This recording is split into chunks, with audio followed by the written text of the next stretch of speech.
Shalom, shalom, brother Aaron, Roy Regime of Yahushua. And first and foremost, I'm going to say, call hello, Yahweh, Bashem Yahushua, Bashem Kadash. And what we said was, all glory, honor, praise the Most High and His only begotten Son and the Holy Spirit. Okay, I want to say double honors to the elders and leaders of the nation of Yasha'Allah, who's pushing and teaching this truth and sincerity. Also, I want to say shalom to the believers, the 1/3 men, women, and children who believe wholeheartedly on the scriptures. Okay, I want to say shalom to you. Today's lesson, I titled this, Revealing the Anti-Messiah, or Antichrist, better known, most people refer to. Okay, we don't necessarily use the word Christ. That's a Greek creation, Jesus Christos, but Hamashiach. Okay, but nonetheless, for edification purposes, revealing the Antichrist or Anti-Messiah.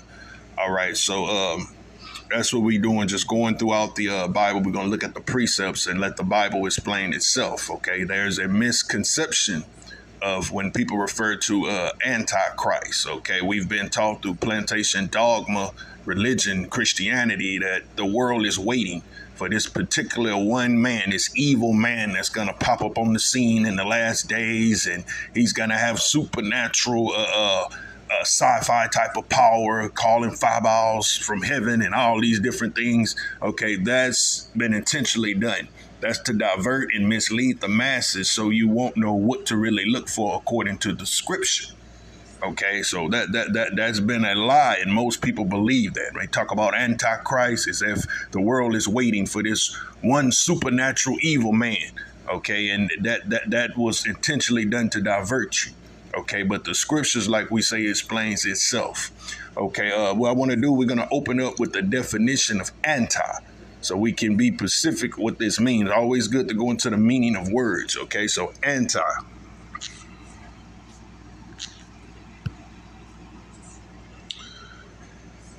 The definition of anti, opposed to, against.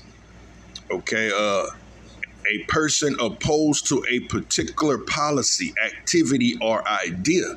So to be anti is you're against something. So when we say anti-Christ or anti-Messiah, it's something that's against the Messiah. It's not in agreement. It's the opposite of. Everything that the Lord would stand for, this anti-Christ spirit would be opposed or against it. Okay, like a direct opposition or adversary to everything the Messiah means and stands for. It would be the opposite of that. Okay, so what we want to do, let's get a few scriptures and precepts just to further help you understand when the Bible refers to anti, or the spirit of Antichrist. All right, let's start off 1 John 4. 1 John 4, around verse 3.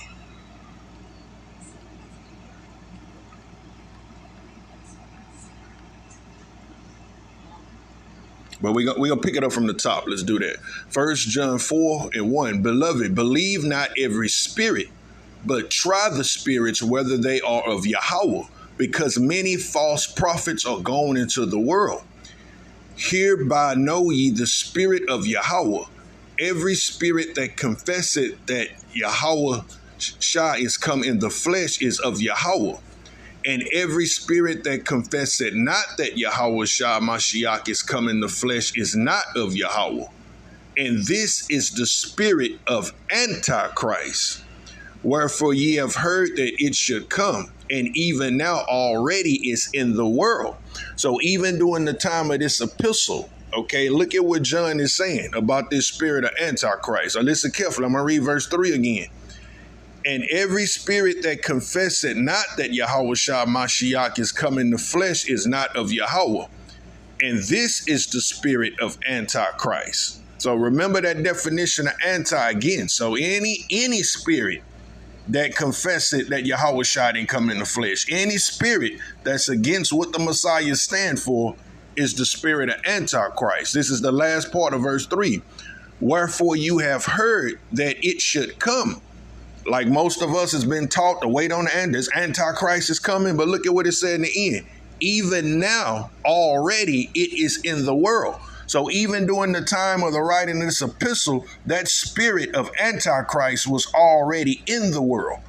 See, so it's not particular, just one particular event, person, or thing that we're waiting on. It's letting you know this spirit of Antichrist has always been around.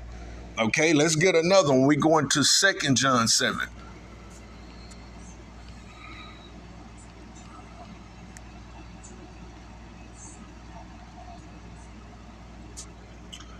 For many deceivers are entered into the world, who confess it not that Yahushua is come in the flesh. This is a deceiver and an antichrist. See that? Any spirit that denies the Messiah, any spirit that denies what the Messiah stands for. So that can even be you don't agree with the doctrine. Everything that the Bible written. We have a strong antichrist spirit that's in the earth right now. When you hear people, all these things, well, the Bible was man-made, or the Bible, that ain't really the true word of God. That is the spirit of antichrist. Anything opposed or opposition to what's written. Okay? Let's get another one. Let's get 1 John 2:18.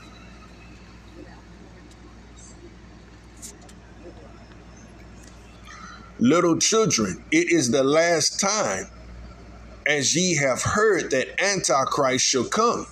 Even now there are many Antichrists. See that? Even during this time, it's saying there's many, not one particular man, a person, a thing that we're waiting for. Look at what it says. Even now there are many Antichrists, whereby we know that it is the last time. All right, let's go to 2 Thessalonians. 2 Thessalonians 2:7.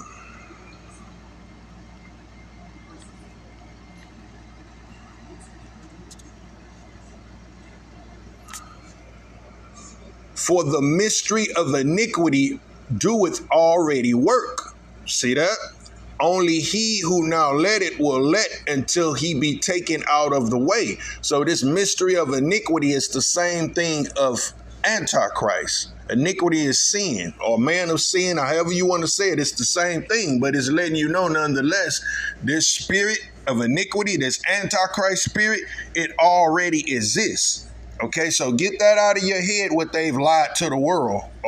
Esau, the white man, has deceived the world through plantation Christianity that, only in the last days this Antichrist man is going to surface his head. No, that spirit has always been here. But we're going to see specifically more so when people say, okay, the Antichrist.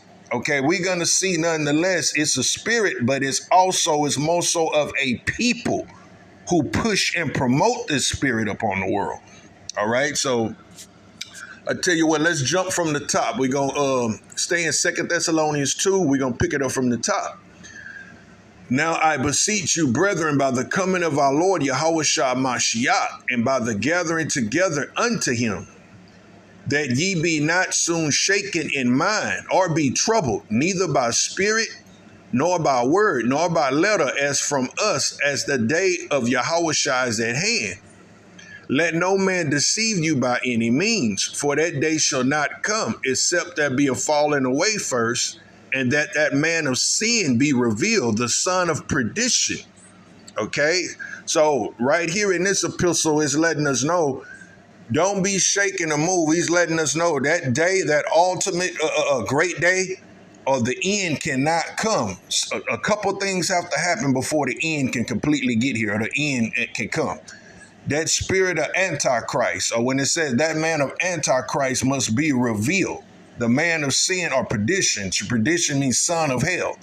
Okay, so before the end can come, this Antichrist spirit has to be revealed. And this is what we're doing through this lesson. We're revealing him through these scriptures to this lesson. He's being exposed and revealed in the last days.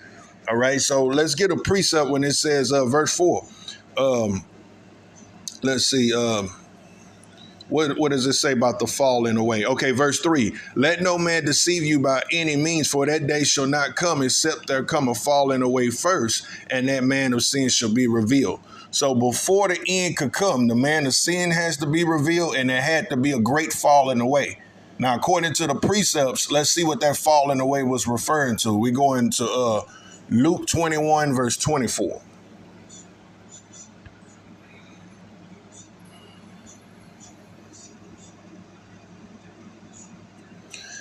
This is St. Luke 21, 24. And they shall fall by the edge of the sword, and shall be led away captive into all nations. And Jerusalem shall be trodden down of the Gentiles until the time of the Gentiles be fulfilled. So that great falling away that must happen before the end could come that we just read about in 2 Thessalonians, this is the precept. That was talking about 70 AD. Okay, when the Romans came into Jerusalem, seized Jerusalem, slaughtered our people. That was that great falling away. So it's letting us know before the end could come, that falling away, which took place in 70 AD, had to occur. And also what? That man of sin would be revealed, exposed, meaning the world would start finding out who this antichrist is, the spirit, who's the main pusher behind this spirit of antichrist is. So let's go back to 2 Thessalonians.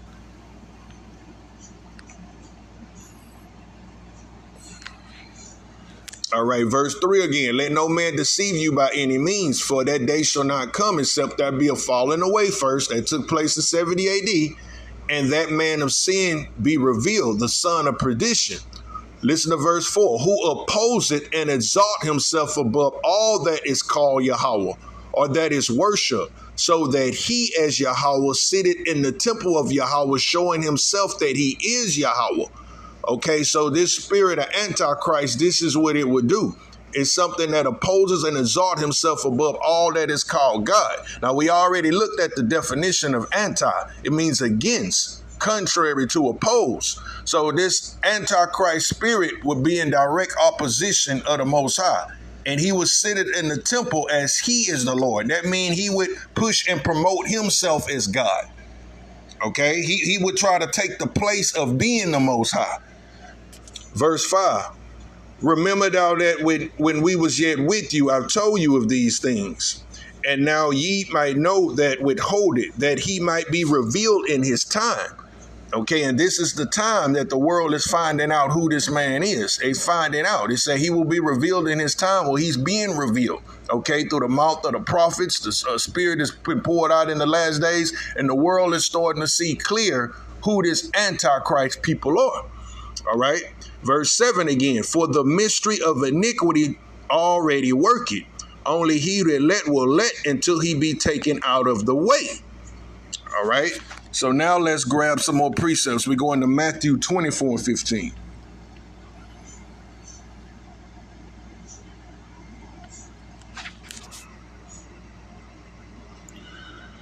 When ye therefore shall see the abomination of desolation spoken of by Daniel the prophet stand in the holy place, whosoever read it, let him understand.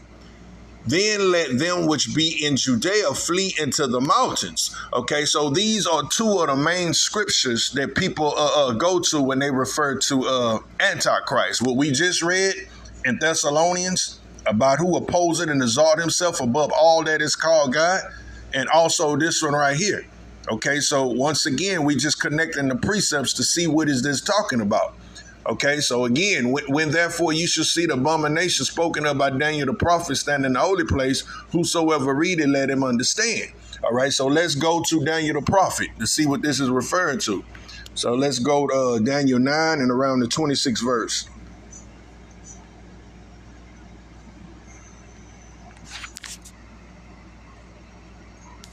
I'm going to start at 25. Know therefore and understand that from the going forth of the commandment to restore and to build Jerusalem into Messiah, the prince shall be 7 weeks and 62 weeks. The street shall be built again and the wall, even the troublesome times. Verse 26 is the key. And after 62 weeks, Messiah shall be cut off, but not for himself. Okay, cut off. This is talking about Messiah being cut off, crucified, but not for himself. What? Because he died for the sins of our nation. He died for the people. And the people of the prince shall come and destroy the city and the sanctuary, and the end thereof shall be with a flood. And until the end of the war, desolations are determined. Okay, so notice when it says, and the people of the prince shall come and destroy the city and the sanctuary. Okay, so this is referring to what? 70 AD. Well, we read Matthew 24 chapter. or what are more precepts of what we about to read. The people of the prince are referring to the Romans. Okay? So this was a prophecy letting them know that, hey, the time is coming that the people of the prince, okay, the people of the prince is also referred, if you look at Ephesians 2:2, okay, Satan is the prince of the power of the air. That's that spirit of Antichrist, okay, the spiritual demon Satan. So it's saying the people of the prince shall come. So it's letting you know these Romans are referred to the people of the prince, the people of Satan. All right? So let me read verse 26 again. And after 62 weeks, Messiah shall be cut off, but not for himself. And the people of the prince shall come and destroy the city and the sanctuary. Meaning the Romans were going to come and siege and destroy Jerusalem. All right, so let's look at that. Let's get more precepts. We go into St. Luke 21 and 19.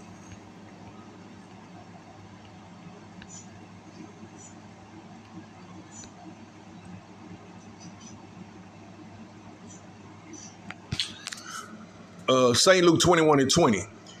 And when you shall see Jerusalem compassed with armies, then know that its desolation is now. So this is what Yahweh Shah was warning them of. The same thing we just read in Daniel. The people of the prince, this is actual documented history. Okay, you go back and you look at the history of Jerusalem, what happened in 70 AD, this is what happened. The Romans came, the people of the prince, okay, they sieged Jerusalem. This is what we're reading about. And when you shall see Jerusalem compassed with armies, then know that the desolation thereof is now. Then let them which are in Judea flee into the mountains, and let them which are in the midst depart out, and let them not that are in the countries enter therein. For this be the days of vengeance, that all things which are written be fulfilled. Okay, so the righteous or the elect at that time took heed to the prophecy. They understand Daniel, the 9th chapter, what we read. They understand the abomination of desolation. They understood that. And when they saw this, what? The elect of our people, what? They ran into West Africa, the Atlas Mountains. Okay, but everybody who stayed, okay, they got slaughtered by the Romans. This is actual documented history. All right. Also, let's grab St. Luke 19 and 40.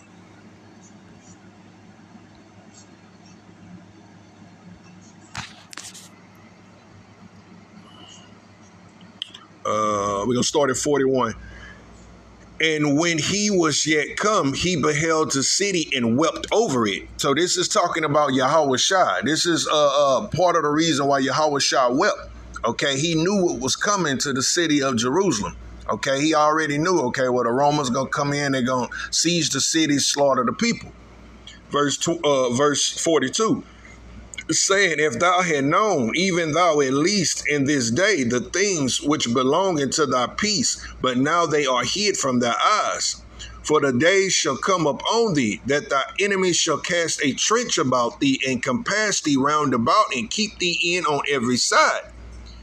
And they shall lay thee even to the ground, and thy children with thee, and they shall not leave in thee one stone upon another.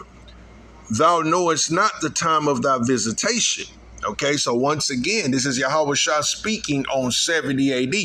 So the Romans would come in, they built a trench around the city. For 7 years, they didn't allow any food in or out. When the people got weak enough, they sent the Roman armies in there and they slaughtered the people. Okay, so all we doing is building and showing you what this spirit of Antichrist, specifically the people who is behind this. All right. Let's go to I want to go back to 2 Thessalonians real quick.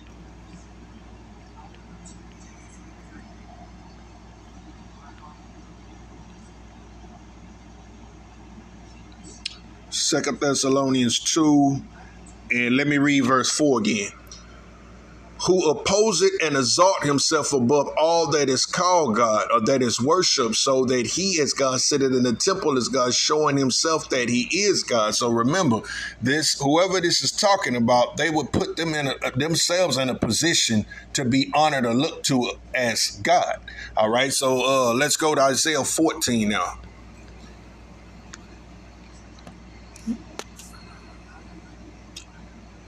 Isaiah 14, I'm going to pick it up at 13. For thou hast said in thy heart, I will ascend into heaven. I will exalt my throne above the stars of God. I will sit also upon the mount of the congregation in the sides of the north, North America. I will ascend above the heights of the cloud. I will be like the Most High. Yet thou shalt be brought down to hell, to the sides of the pit, because the Lord is going to take him down in the end. Okay, so this is referring more so, as we can see so forth, to specifically a people.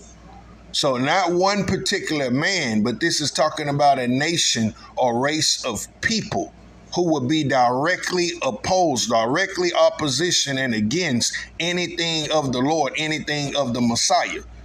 All right, let's get more precepts. We're going to drive it home though. All right, let's grab, let's get Romans, not Romans, where we want to go, Revelations 12 and 1.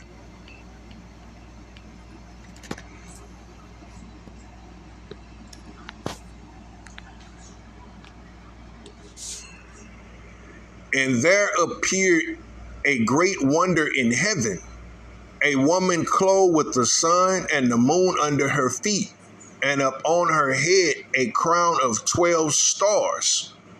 Okay, so we're going to break this down real quick. What this was that appeared in heaven, what we just read. We're going to use our precepts and break it down. And there appeared in heaven there appeared a great wonder in heaven, a woman clothed with the sun and the moon under her feet, and upon her head a crown of 12 stars. Okay, so let's go to the precept for this is Genesis 37 and 9.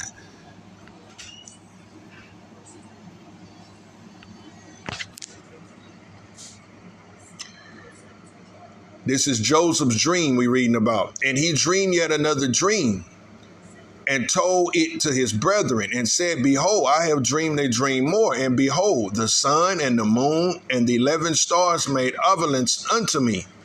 And he told it unto his father and to his brethren. And his father rebuked him and said unto him, What is this dream that thou hast dreamed? Shall I and thy mother and thy brethren indeed come to bow down ourselves unto thee to the earth? Okay, so what Joseph's dream represent, this is the precept to what we just read in Revelations 12 and 1. Okay, this was referring to the awakening of our nation in the last days, okay, as well as the rulership of Israel to come. All right, so let's go back to Revelations 12. Verse 2. And she being with child cried, travailing in birth and pain to be delivered. Okay, this is referring to the birth of Yahushua. All right, as well as in the last day a birth of a nation. But we're gonna precept it in Matthew the 2nd chapter and show you she travailing to be delivered with child. This is going into the birth of Yahushua. So let's real quick. Let's go to Matthew the 2nd chapter.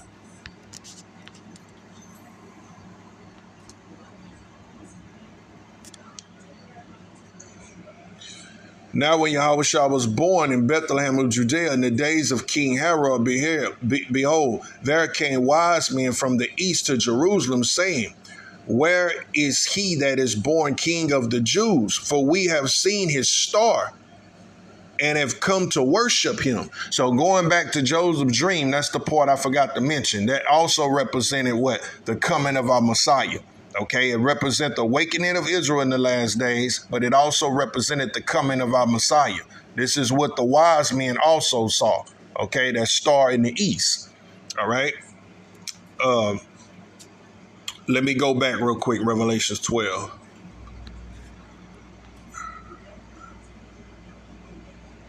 All right, verse 3.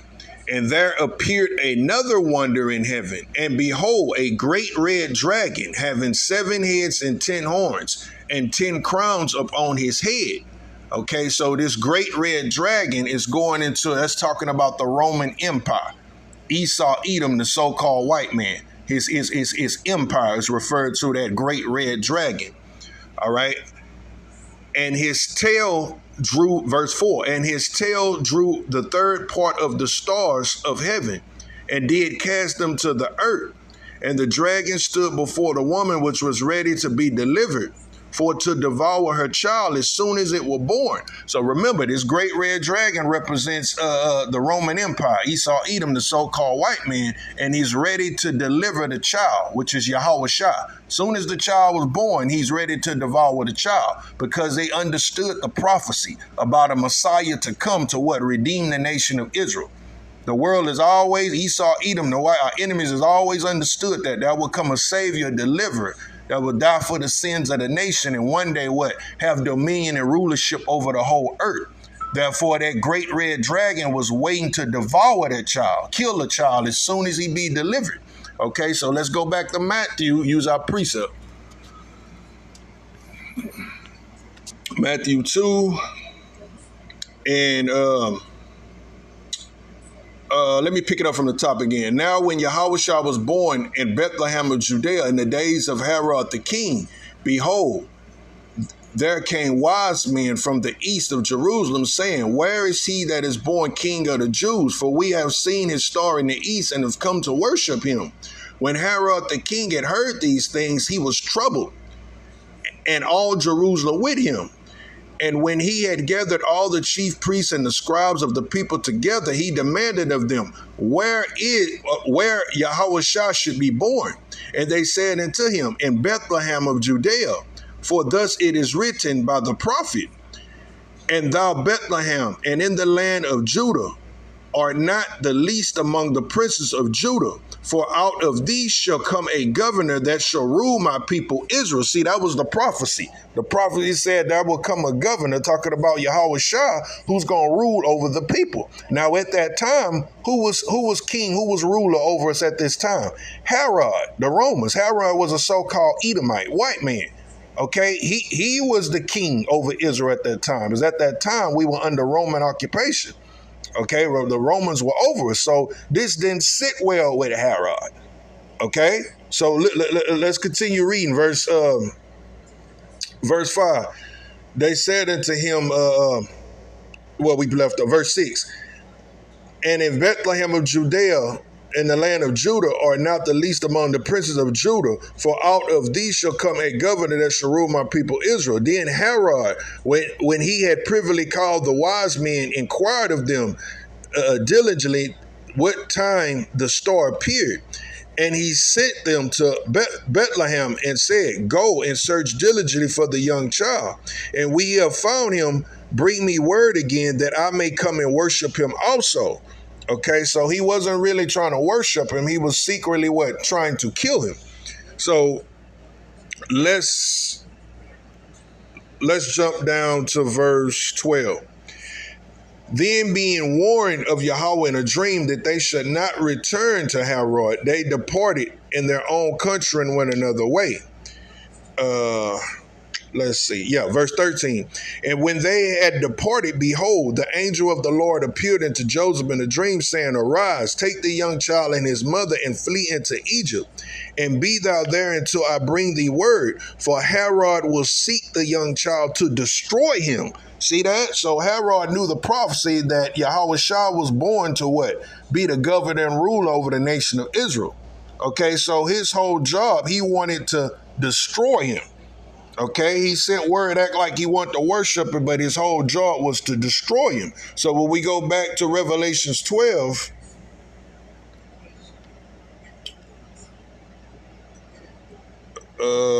Revelations 12 and 3.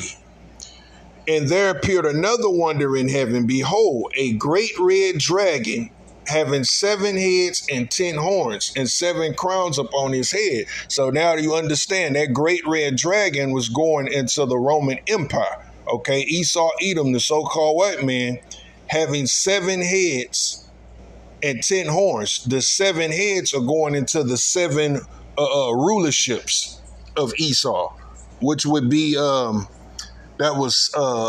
Spain, Germanian Major, Germanian Minor, the French, Romans, and the Greeks. Those are the 7 uh, European Esau rulerships that would come.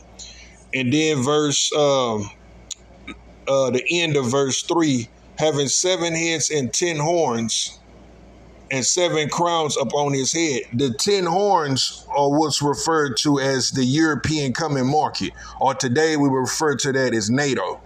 Okay, those are the 10 horns. Verse 4, and his tail drew the third part of stars of heaven and did cast them to the earth.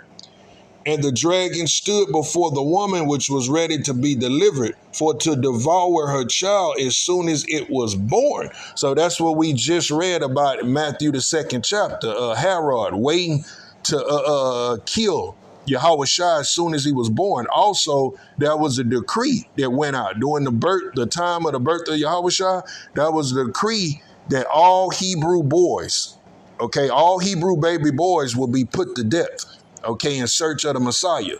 That was an actual decree that went out. All right. So that's what verse 4 means when it says, and his tail drew a third part of the stars from heaven and did cast them to the earth. That's what that's talking about. That was a law that went out during that time to kill all the Hebrew male baby boys. Okay, his tail drew a third part of the stars from heaven and did cast them to the earth. And the dragon stood before the woman which was ready to be delivered, to devour her child as soon as it was born.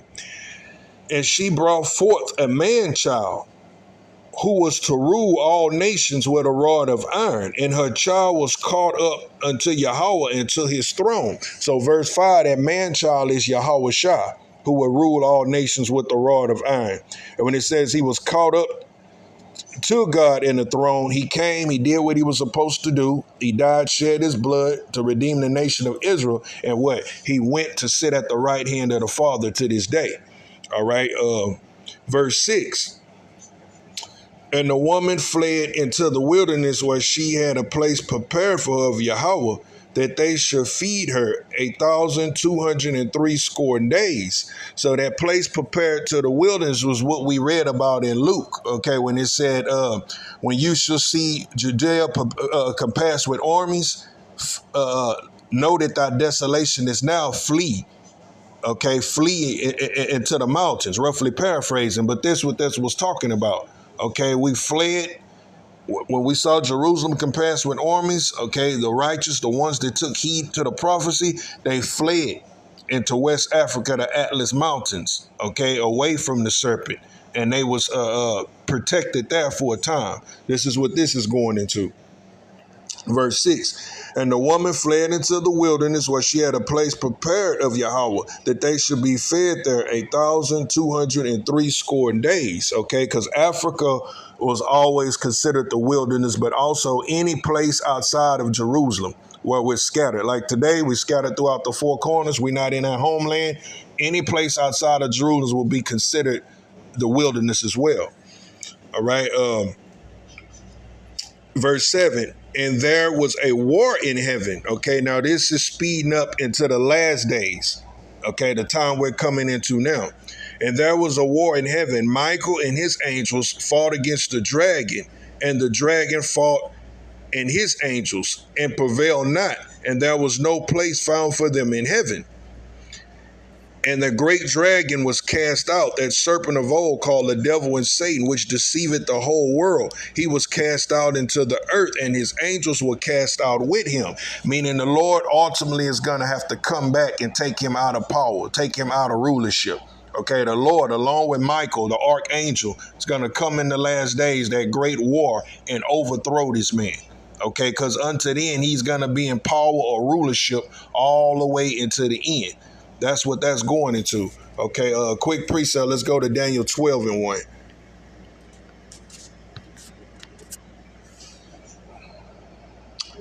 And at that time, Michael shall stand up, the great prince which standeth for the children of thy people. See that? And there shall be a time of trouble such as never was since a nation, even into that same time. And at that time, thy people shall be delivered, everyone that shall be written in the book. So talking about the last days, going into Jacob's trouble. And the Lord is going to come and take this man out of power. Okay, let me get another precept on that. Revelations 19:15.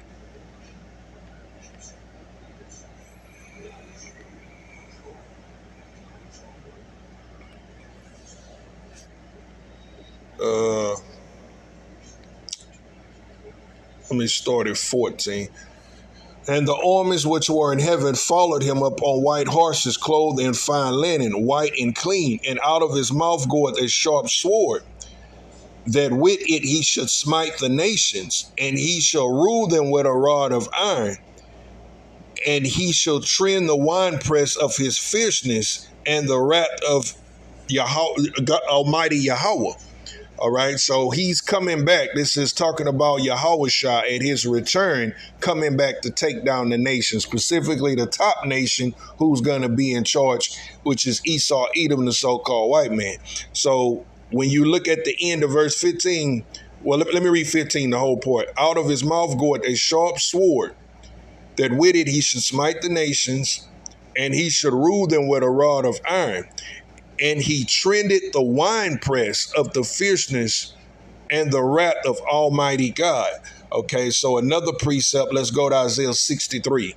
We just showing you who this Antichrist spirit is, who mainly push and promote this Antichrist spirit. All right. So what we're seeing is not one particular person.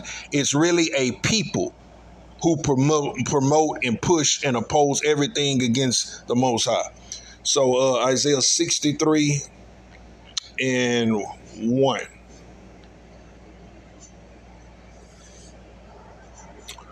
Who is this that cometh from Edom with dyed garments from Bozrah?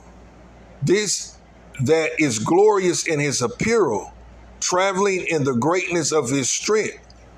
I that speak in righteousness, mighty to save. Wherefore thou art red in thy apparel, and thy garments like him that treaded wine fat. Now remember the verbiage of what we just read in the verse before that. Verse 3, I have trodden the winepress alone, and of the people there was none with me, for I will tread them in my anger and trample them in my fury, and their blood shall be sprinkled up on my garments, and I will stain all my raiment. For the day of vengeance is in my heart, and the year of my redeemed is come. So this is a prophecy about Yahushua's return and who he's going to slaughter and take down at his return. Yahushua hasn't returned again yet, right? He came once. He hasn't been back yet. So when you hear through plantation dogma Christianity, what do they say? They'll say, well, no, the Europeans, the white man can't be Esau. All the Edomites were destroyed already. Edomites, that nation was destroyed in ancient times. Well, how is that so if we're reading a future prophecy about the coming of the Lord right here? How would it have been destroyed when Isaiah, this is a future prophecy? The Lord ain't returned yet. All right? Let me read verse 3 again. For I have trodden the winepress alone, and of the people that was none with me, for I would tread them in my anger, and I would trample them in my fury, and their blood shall be sprinkled upon my garments, and I will stain all my remnant. For the day of vengeance is in my heart, and the year of my recompense is come. Okay, and verse 1 lets you know who it is again. Who is this coming from Edom with dyed garments of Bozrah? Okay, so this is the prophecy of Yahushua coming back to take these people out of power. Okay, so let's go back to 2 Thessalonians 2. Showing you who this Antichrist is. It's not one man. It's a spirit of people who push. Remember, the Lord has a righteous people. Who the nation that the Lord choose to worship him and teach the rest of the earth his way? Israel, the Israelites. That's the job that was given to Israel, to show the rest of the world the way. Okay, well, on the left-hand side, remember, everything with the Lord is balanced. It's balanced. Just like he got a righteous people on the left-hand side, Satan has a people to what? What you see on this earth, they push everything that's antichrist, everything that's against the Lord. This is what this realm is. This is what this earth is. The Lord is going to come back, what? Set up the righteous earthly kingdom. But right now, you have the spirit of Antichrist that's over this world. And who's in the power seat right now? Who pushes every law, everything that's against the Lord? Okay, so we're showing you who these people are. So we go back to 2 Thessalonians real quick.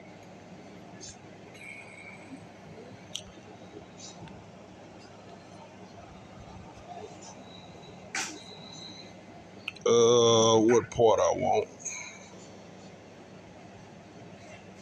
Okay. Now remember what we just read, Isaiah 63, Yahweh Shah coming back to take him out of power at his return. But verse 7, for the mystery of iniquity do it already work. Only he that let it will let until he be taken out of the way. Okay, how is he going to be taken out of the way? We just read the prophecy at Yahweh Shah's return. We read it again in Revelations 19:15. And out of his mouth goeth a sharp sword in which he smite the nations with. Okay, but unto then, that spirit of Antichrist and the people on this earth who continue to push laws and everything opposed to the Lord is going to be in power. So we're showing you who the Antichrist is. It's a people, okay, the Romans. All right, let's see. Let's get Daniel 7:25.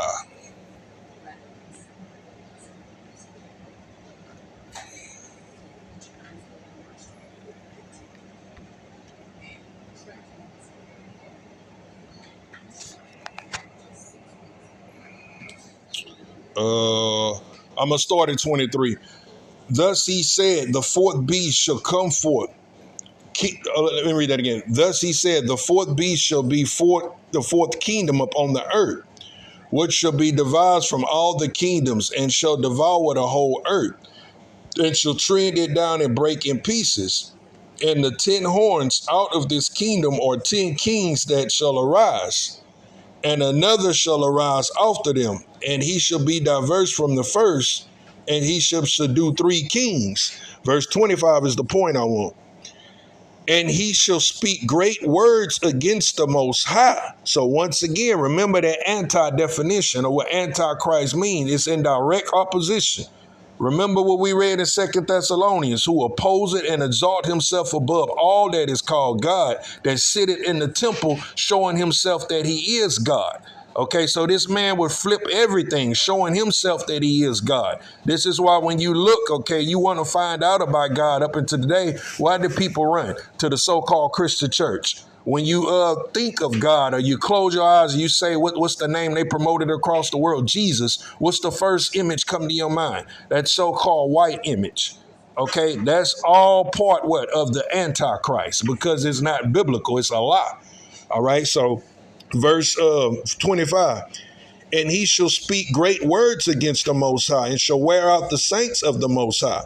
Okay, and those great words are everything, basically dogma, Christianity, twisting the Bible, wearing out the saints of the Most High. He's been wearing out the saints of the Most High. Okay, we read about 70 AD, King Herod, okay, the siege of Jerusalem. He wear out the saints of the Lord today. In the last days, Jacob's trouble, he's going to really wear out the saints.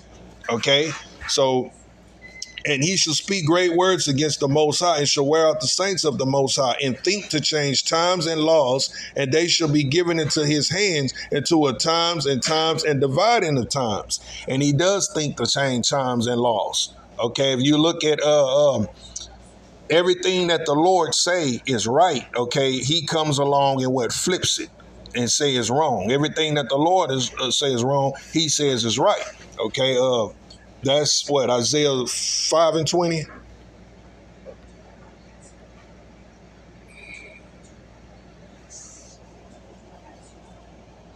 Woe unto them that call evil good and good evil, that put darkness for light and light for darkness, that put bitter for sweet and sweet for bitter. Okay, so you have to kind of also look at the earth, at how it being ran. Okay, everything that's opposed to the Lord, like we read, this Antichrist spirit will be in direct opposition of the Most High. Okay, well, this is the society, this is the system, this is the world that we live in now. So that lets you know, that's another telltale sign. Okay, well, the people that's over this earth right now is Antichrist. Okay, hypocrites, because they'll come in the name of the Bible, Christianity, this and that. But when you look at the fruit, you look at what they stand for, the laws that they push, what they promote, it's in direct opposition of the Lord. Which brings me to this next precept, Revelations 13 and 11.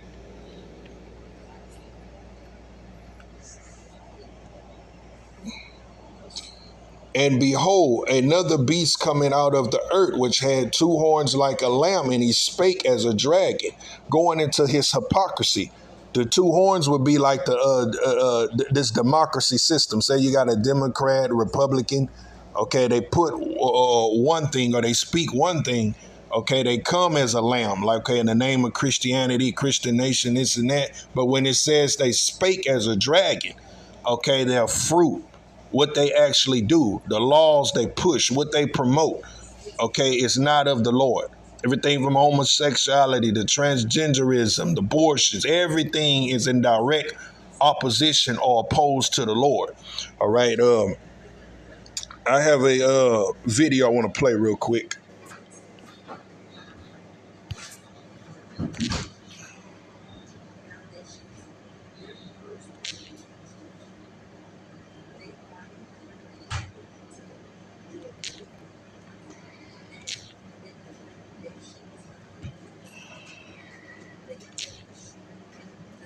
One moment.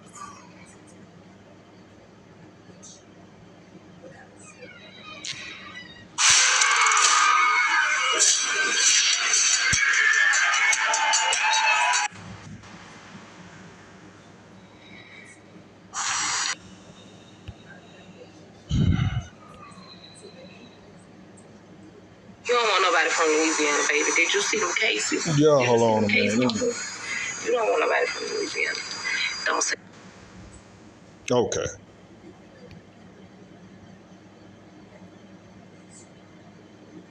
I'm going to play this real quick. Just once again, remember the lesson? Revealing Antichrist, Hamashiach. And all these, a lot of precepts we read, the telltale sign through the scripture, he's in direct opposition of the Most High. He said, I will be like the Most High. So just listen to this. And as you listen to this, this is about a minute, 2 minutes long. Tell me who this identifies. What society or what people Paul was just talking about? If I were the devil, if I were the prince of darkness, I'd want to engulf the whole world in darkness, and I'd have a third of its real estate and 4/5 of its population, but I wouldn't be happy until I had seized the ripest apple on the tree. Thee. So I'd set about, however necessary, to take over the United States. I'd subvert the churches first. I'd begin with a campaign of whispers. With the wisdom of the serpent, I would whisper to you as I whispered to Eve, do as you please. To the young, I would whisper that the Bible is a myth. I would convince them that man created God instead of the other way around. I would confide that what's bad is good and what's good is square. And the old I would teach to pray after me, Our Father, which art in Washington. And then I'd get organized. I'd educate authors in how to make lurid literature exciting so that anything else would appear dull and uninteresting. I'd threaten TV with dirtier movies and vice versa. I'd peddle narcotics to whom I could. I'd sell alcohol to ladies and gentlemen of distinction. I'd tranquilize the rest with pills. If I were the devil, I'd soon have families at war with themselves, churches at war with themselves, and nations at war with themselves, until each in its turn was consumed. And with promises of higher ratings, I'd have mesmerizing media fanning the flames. If I were the devil, I would encourage schools to refine young intellects, but neglect to discipline emotions. Just let those run wild. Until before you knew it, you'd have to have drug-sniffing dogs and metal detectors at every schoolhouse door. Within a decade, I'd have prisons overflowing. I'd have judges promoting pornography. Soon I could evict God from the courthouse, then from the schoolhouse, and then from the houses of Congress. And in his own churches, I would substitute psychology for religion and deify science. I would lure priests and pastors into misusing boys and girls and church money. If I were the devil, I'd make the symbol of Easter an egg and the symbol of Christmas a bottle. If I were the devil, I'd take from those who have and give to those who want it until I had killed the incentive of the ambitious. And what'll you bet? I couldn't get whole states to promote gambling as the way to get rich. I would caution against extremes in hard work, in patriotism, in moral conduct. I would convince the young that marriage is old-fashioned, that swinging is more fun, that what you see on TV is the way to be. And thus I could undress you in public, and I could lure you into bed with diseases for which there is no cure. In other words, if I were the devil, I'd just keep on doing what he's doing. If I were the devil. Okay, so. If I were the prince of darkness, I'd.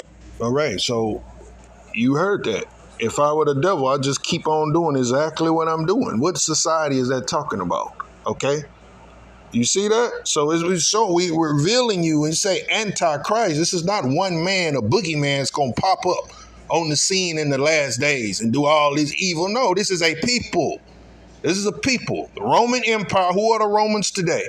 Esau, Edom, saying what you call your so-called white man. Not the one like, okay, people get say who your so-called white neighbor that stay next door to you or your coworker. Yeah, that's low level. Okay, they made different families of Edom. They have no power, no more power than you. But we're talking about, okay, remember Job 9:24. The earth is given into the hands of the wicked. These are the wicked that's in control of the earth or society right now. These are what? People of the devil. They push and promote the Antichrist spirit. Everything that's in direct opposition or opposed to the Most High. They are against the Lord. So they'll push forth their promotion. I mean, their corruption. This is why you hear, think about it. This is why everything within this society, okay, is demonic. Like you say, good is shunned upon, demonized. Wickedness is glorified. You want to get, just like you look at Hollywood, okay? You want to get a promotion. You want to get praise, celebrated. Come out the closet. Say you like the same sex, okay? You get rewarded for wickedness on this side. Okay, look at the school systems, okay? Everything you just heard in this little clip.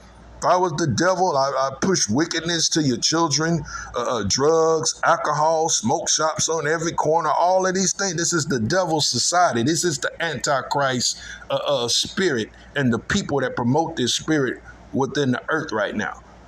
Okay, so get that out of your head. That was a lie. Okay, that Esau, the white man, then convinced the world through plantation Christianity, his corruption of the Bible through Christianity to deceive people so you would never look at the real Antichrist. You would never identify them as the people who's pushing, doing all this wickedness, promoting everything in opposition of the Lord. That was to divert you or mislead you. Okay, but through the Bible, we're identifying. Okay, the Bible explains itself. It's identifying and revealing this Antichrist in the last days. All right, let's go to Revelation 13.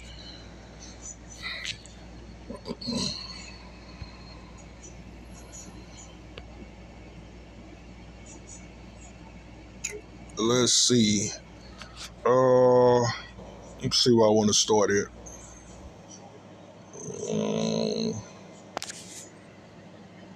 Let's start at verse 4. Let me get verse 4. Revelation 13:4. And they worship the dragon, which gave power into the beasts. Okay, beasts are empires. Okay, but we're focusing on this particular beast, this Antichrist spirit of beast that we're talking about. Your Roman Empire would be what today the second leg of the Roman Empire would be what we call America. America stems from the Roman Empire. Same exact customs, everything. Okay, it's Rome rebirth. The first leg fell, okay, thousands of years ago, but not completely. Okay, the Bible talks about, I think we're going to read it, its deadly wound was healed. That deadly wound that was healed was talking about what? Through the Renaissance period. That's what Renaissance mean, rebirth. They would come back into power, ultimately to what you see today, the little horn that came out of her. You can read about in Daniel the 7th chapter. That little horn will be referring to what we know today as America. All right, so verse 4, and they worship the dragon. The dragon is Satan, which gave power unto the beast, the white man. And they worship the beast, saying, who is like unto the beast and who am able to make war with him? So just like the country up until now, you've always heard, okay, well, America untouchable. Nobody or the country, nation could come against it. All right, so We could read verse 5. Let's see. And there was given unto him a mouth speaking great things and blasphemous, and power was given unto him to continue 42 months. Now that great mouth speaking blasphemous things, we also read that in Daniel 7:25. Okay, when it talks about him speaking blasphemy, changing the times and signs of times, and making war with the saints. Then you jump down. Let's go. Let's read verse 8. Pick it up at verse 8. And all that dwell upon the earth shall worship him, whose names are not written in the book of life, the book of the life of the Lamb slain from the foundation of the earth. If any man have a ear, let him hear. He that, let's see, we'll read on down. He that leadeth into captivity should go into captivity. He that killeth with the sword must be killed with the sword. Here is the patience and the faith of the saints. And I beheld another beast coming out of the earth, which had two horns like a lamb, but he spake as a dragon. We already broke that down. Okay, that's more into that democracy type system. They come in the image of a lamb, but when they speak, their fruit, okay, is wickedness. Everything they push and promote. Verse 12, and he exercised all the power of the first beast before him, and calls it when it says he exercised all the power of the first beast before him, like we explained, America comes or is birthed out of the Roman Empire. So everything that Rome stood for, the policies, its holidays, religion, everything, that's the same thing America pushes to this day. And he executed all power of the first beast before him, and caused it the earth and them which dwell therein to worship the first beast, whose deadly wound was healed. See, that's what I was referring to a minute ago. The first beast was Rome. His deadly wound was healed. What? Remember the Renaissance, the rebirth? Okay, that's his deadly wound being healed. So we're witnessing, or we're living in the second leg of the Roman Empire today, which would be what? aka America. Verse 13, and he doeth great wonders, so that he maketh fire come down from heaven unto the earth in the sight of men. What is that going into? That's technology. I believe it was during World War II, the first atomic bomb that they had made, the Oppenheimer guy. Okay, they dropped the bomb on Hiroshima. The world had never seen nothing like that. That was considered a miracle. So these great miracles are going into his science, his technology. Verse 13, he do a great wonder, so that he make your fire come down from heaven in the sight of men. So that's his technology. That's not talking. This is another scripture in the past people will refer to when they say Antichrist. See, he making fire come down from heaven like it's some Mortal Kombat villain, a character that's shooting fireballs out his mouth. No, that's not what that's talking about. This is the white man's technology. I just gave you an example, like back at history. Look at Hiroshima, the first when they dropped the atomic bomb. Verse 14, and he deceiveth them that dwell on the earth by the means of those miracles which had power to do so in the sight of the beast, saying unto them that dwell on the earth that they should make an image to the beast, which was wounded by the sword and did live. And he had power to give life unto the beast, that the image should both speak. Okay, well, this is going into giving life into the beast, that giving life into the image that it should speak. This is going into his what? Artificial intelligence, AI. Okay, and cause it as many as would not worship the image of the beast should be killed. And he calls it all, both small and great, rich and poor, free and bond, to receive a mark in their right hand or foreheads. This is going into the mark of the beast, okay, which about to soon start being pushed and promoted upon this earth. All right, so this Antichrist, or this Antichrist spirit, is going to be responsible for trying to get the whole world to take this mark of the beast. All right. That verse 17, that no man may buy or sell except he had the mark or the name of the beast or the number of his name. Here is wisdom. Let he that have understanding count the number of the beast, for it is the number of a man, and his number is 666. Okay, so it's letting you know it's gonna, when it says a man, though, it's gonna be a people that's mainly backing this system and pushing it. All right, so I got one more, let's see, actually a couple more videos I want to play. I'm going to play this first.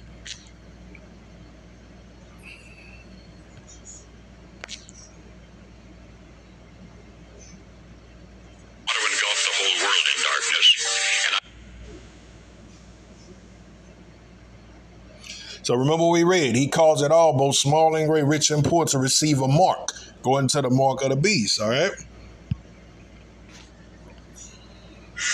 will finally complete the biometric entry exit visa tracking system, which we need desperately. For years, Congress has required biometric entry exit visa tracking systems. In my administration, we will ensure that this system is in place. And I will tell you, it will be on land, it will be on sea, it will be in air. We will have a proper tracking system. Okay, so if you forgot your ticket to a game, a soccer game in Argentina, it's not a problem because you can use the microchip that's been embedded under your skin.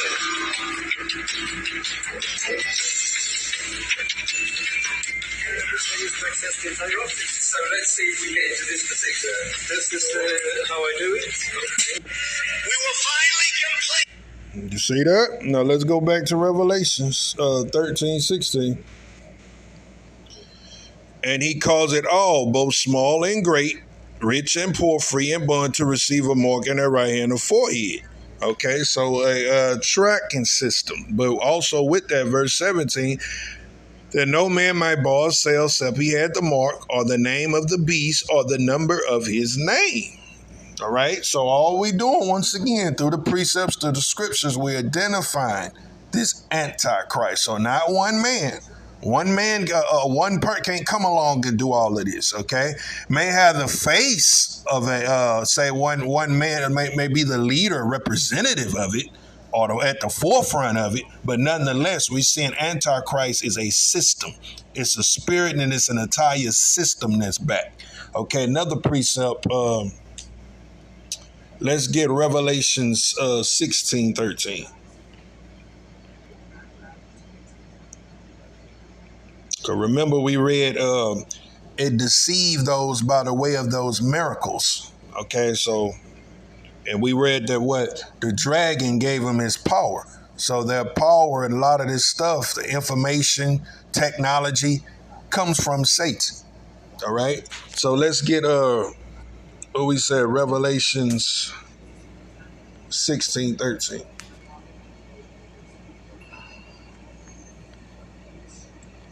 I started 12.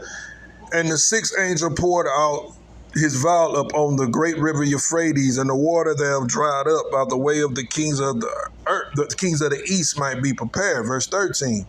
And I saw three unclean spirits like frogs come out of the mouth of the dragon, and out of the mouth of the beast, and out of the mouth of the false prophet. So this also identifies that Antichrist system that we're speaking of. Verse 13. And I saw three unclean spirits like frogs come out of the mouth of the dragon, okay, the devil, and out of the mouth of the beast, okay, the white man, and out of the mouth of the false prophet. So when we say system, you got to understand, what is the muscle of any system? That's the military. The false prophet would be who's over false religion, or what you would call the head of Christianity, the Pope. Okay, so remember the dragon gave him his power. So you got Satan who gives power, okay, on the dark side, that would be the religious aspect of it, out of the mouth of the Pope, out of the mouth of the beast, okay, which goes into what? His army, the white man's military. Okay, so it's showing you where this power comes from. Verse 14. For they are the spirit of devils, working miracles, see that? Working miracles which go forth into the kings of the earth and of the whole world to gather them the battle of the great day of God Almighty. Okay, so these are the spirit of devils that go forth working miracles. So it operates on the religious side through the mouth of the false prophet, the Pope. This is why you get all these, remember all through the scriptures speak about, even in the last days, false prophets shall arise to do, great signs and miracles and wonders. Well, this is what we're reading about. It's letting you know where that power will come from. Okay, that's on the religious aspect of it, side of it. Then you got what, the beast. Beast also represents kingdoms, empires. So even on the military might. But nonetheless, what is this showing you? All of this is of the devil. See, let's see. I have one more video, I think, before we close out.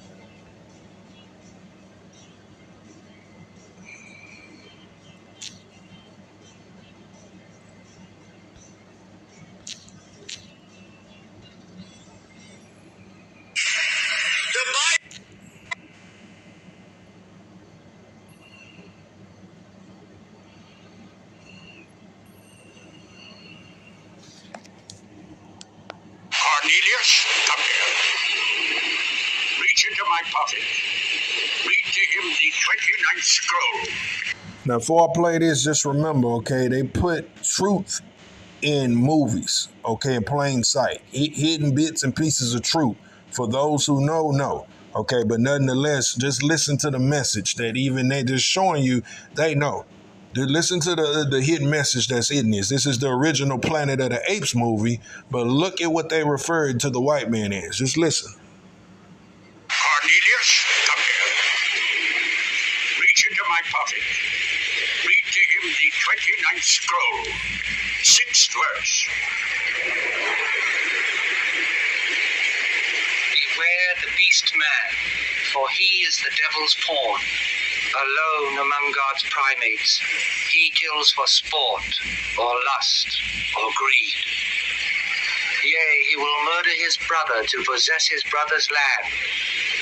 Let him not breed in great numbers, for he will make a desert of his home and yours. Shun him. Drive him back into his jungle lair, for he is the harbinger of death. Cornelius. All right, so that's the whole concept of the Planet of the Apes, where they get that from, for those who don't know. The apes are supposed to be what? Israel, our people, okay? And, of course, the white man. So what this is talking about, they know in the kingdom, okay, things flip. In the kingdom, the beasts, or the so-called white man of the nations, will go into captivity. That's the whole concept of the Planet of the Apes. The apes supposed to represent us, the blacks. That's what? Taking them in captivity of slavery. Okay, but nonetheless, like even in this clip, they're showing you. He said, reach into my pocket, pull out the scroll, meaning the Bible verse, and read this particular verse identifying who he is as the beast man. Okay, everything that's against the Lord. So when we talk about, once again, the Antichrist, okay, get that out of your head. That's not one particular person with the devil incarnated in this one man who's going to come with all these type of miraculous wicked powers in the last days. No, that's a spirit, okay, that and a group of people who push and exalt that spirit over the earth. That's what that's referring to. Okay, a people, and we've identified through this lesson the Romans, or so-called white man today. The Rome, same people, different families of Esau. Okay, whether it be you got Rome, the Grecians, different, but nonetheless, they all come from what the biblical name of them, Esau. That's who promotes, or leaders of the Antichrist spirit. Okay, now you can be anybody. You could be a brother. Okay, Asian, Chinese, even, you be an Israelite, wicked Israelite with an Antichrist spirit on you. Okay, so anybody can have an Antichrist spirit, but to give you the proper understanding through the scriptures, when the Bible speak of Antichrist, understand it's a spirit, but it's bigger, it's a system, but the head of that system, the leaders of those systems would be your Edomites. Okay, those are the people. We read earlier, the people of the prince shall come. The prince is Satan, the prince of the power of this air, Ephesians 2:2. The people of the prince, the so-called Rome, or the Romans, the so-called white man today, who's what? In rulership of this earth right now. Okay, it's their system, what they promote. Their laws, everything is to what? In complete opposition, direct opposition against the Lord, against the scripture, against the Lord's people. Okay, so that would be Antichrist. All right. So We're going to close it out with that. I pray that this lesson has been edifying. Okay, once again, that's been revealing the Antichrist, anti-Messiah. Okay, pray that you stay well and blessed. Okay, continue to seek the Lord, work out your own salvation with fear and trembling. Until next time, we're going to say shalom. We out.